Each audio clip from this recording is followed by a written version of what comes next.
विद्युत विभाग रे कार्य करुथिबा कर्मचारी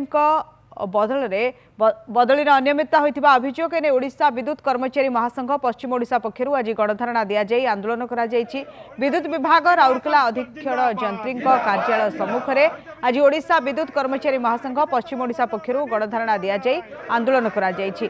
बदली होइथिबा कर्मचारी बदली बातिल करबा एवं बदली पाई अर्थ संग्रह करा जाउथिबा अभियोग होइछि। बदली रे अनियमितता होइथिबारु घटनार तदंत करी कार्यानुष्ठान ग्रहण करबा पाई संघ पक्षरु दाबी करा जायछि।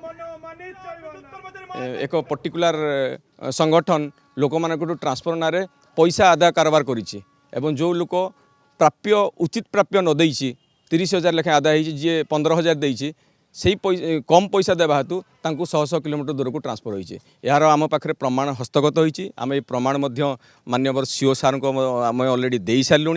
सीओ सार ए इनक्वारी कमिटी गठन करने कहते एवं आमको सीओ सार कहते आप गोटे रिटिन दिंतु रिटिन देला परे मु तार विचार करी कि गोटे संघ अच्छी से सब पैसा दाबी करी सब कहते आम ऑफिसर ना कि आम डायरेक्ट नदेले इनडायरेक्टली आम कौन गिफ्ट आकार दौचु ना कौन पार्टी रे इनवल्व कराऊ कि आम माने माने सजेस्ट करूँ से पैसा टाक आने से डिमांड मत करते पैसा भी नहीं मो हाथ 15,000 मोटू डिमांड नहीं किसी लोक डिमांड कहते जदि भाव जदि बढ़ो आपण रेट भी सही हिसाब से बढ़ो। यहाँ कारबार बहुत पूर्वर चली मत से भितर इनवल्व ना तथापि मो परिवार जो असुविधा सुविधा जो बाध्य होगी मुझे पैसा दी